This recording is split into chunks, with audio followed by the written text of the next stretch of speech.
Let me just see by show of hands how many of you were here last time that I, or at least remember being here last time that I spoke. Let me see how many. Okay, fairly, looks like about a third of the audience. Anytime you go back to a same venue a second time, I called Gwen about a week ago or so, and I said, Gwen, I need you to do me a favor. Tell me what I spoke about last time I was there, because I've done since then quite a bit of traveling across the state and spoken. And I said, I don't want to do any of the same kind of repeat type of stuff from last time. And she told me very specifically, she said that we want you to share a lot of the same stuff that you had shared last time. After I hung up, I thought about that, and I thought, I could really take that one of two ways. Either she sort of enjoyed it and wants me to come back and say the same thing again, or it was so utterly boring and uneventful that she forgot everything that I had said, and she needs a second round of it. And I wasn't sure which that was, but I've sort of put together a hybrid here. I didn't want to go through too much of the same things as what I had spoken about last time.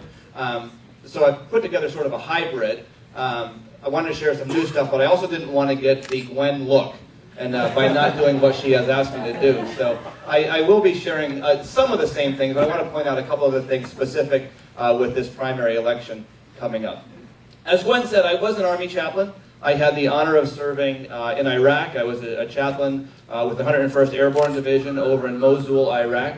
Had the opportunity to serve literally on the front lines with the men and women who are fighting for freedom. Came back from Iraq, and I had the opportunity, the honor then of serving for about a year and a half at Walter Reed Army Hospital, ministering to many of our soldiers who have returned from battle and have been injured in the war on freedom. In the war for freedom, I'm sorry. While I was ministering at Walter Reed as a chaplain, every Friday we'd go over to Arlington National Cemetery and would conduct funerals for soldiers, both active duty and retired, who have made the ultimate sacrifice for our nation and for our freedom. As I look at my time in the military, and especially those last 3 years in the military, I'm reminded of a number of lessons I think that we can take away from something like that. And the first one I touched on, I think, last time I was here a little bit, but I think it's important to be reminded because it's one of those principles that no matter how often you hear it, I think it's important that we remind ourselves again, and that is just the sacrifices that men and women have made for our freedom. I wish that I could take every one of you in here and put you on a bus with me and take you down to Walter Reed and have you just walk around. My son is here with me today, and when he was younger, we used to take him, I would take him with me many times up to the cafeteria there at Walter Reed and just have him eat lunch with a lot of the soldiers. It's one of those things that you can just be there and put a face to a name, put a face to a sacrifice. It really, it illustrates and demonstrates how much men and women have been willing to sacrifice for this thing that we call freedom. I wish I could have you sit there with me in my office as a young lady comes in and sits down and says, Chaplain May, I'm 29 years old and I'm a widow. She said, I always pictured widows as the little old ladies in my church. She says, I'm 29 years old.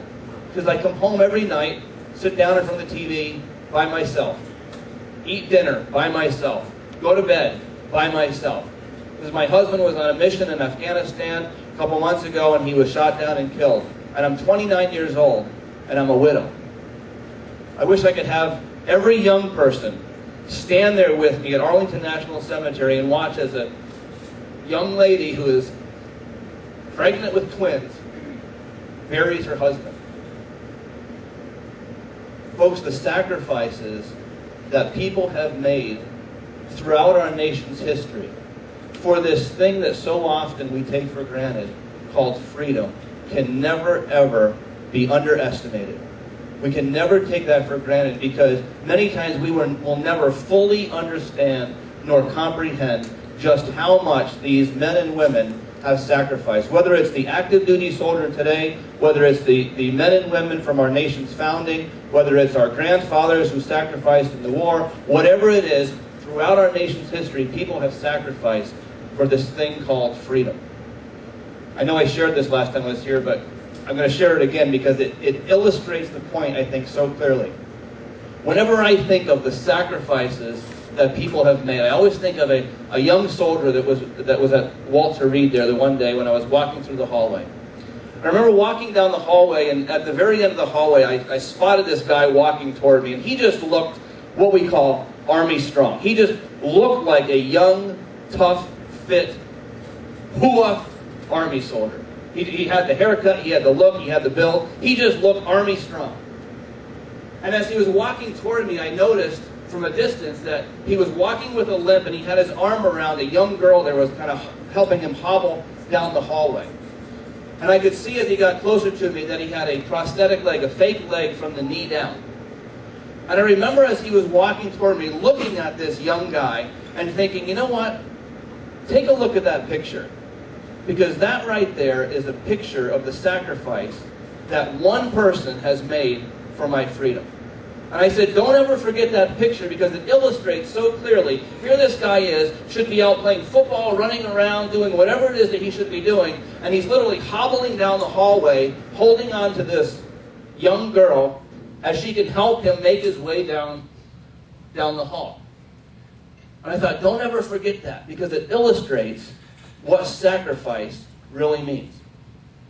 As the two of us got right up next to each other, and we passed each other in the hallway there, as he got right next to me, I looked over at him, and I realized when I did that the girl who was holding on to him, leading him down the hallway, was leading him, but not because of his fake leg, not because of his prosthetic leg.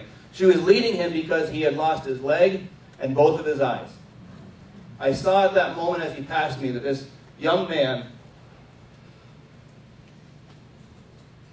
was completely blind. And you look at that, and I literally stopped in the hallway there, and I turned, and I thought to myself, you know what? That's the picture that you don't forget. That is the sacrifice. And I thought, I'll probably never fully understand nor comprehend what that one guy has sacrificed for me. I will probably never fully understand nor comprehend how much men and women throughout our nation's history have sacrificed for this thing that we so often take for granted called freedom. And my challenge to every one of us here in this room today is to never ever forget the sacrifices that men and women have made for our freedom. The second challenge I want to leave with you here today is to just remind us of the blessing of freedom. You know, it's one of those things that we take for granted so often. I grew up in a military home. My dad just retired after 34 years active duty service. I've got 3 brothers, all are on active duty. I've grown up sort of around this. But it's so easy to take this for granted. We live in America, live in the greatest country on earth. We have grown up, most of us in here, if not all of us, all we've ever known really is the freedom of what it means to be an American. James is here with me. This summer, James is going over to Sudan. He's going on a missions trip with Teen Missions.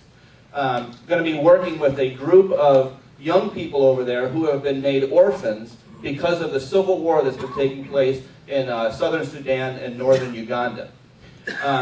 He's going with this group, Teen Missions, and he'll be there for, gone for 7 weeks total in Africa for 5 weeks, working with these orphans. And he's going over there, and as we were discussing the opportunity for him to go over, you know, I was excited about it because I thought this is a great opportunity for him to go over and to share his faith with other people. They're going to be doing puppet shows, and they're going to be doing a whole bunch of other things that they're doing over there, working with these kids. And I said, I like that. They're going to be doing a lot of construction for the orphanage and some other things that he'll be able to do. And I said, I like that aspect. I think it's great for a 17, 16, almost 17-year-old kid. It's not 12 like it says in the bio, in case you're thinking he's a real big 12-year-old here. Almost 17. I said, you know, I think it's good for a kid to sit out in the desert for 4 or 5 weeks and to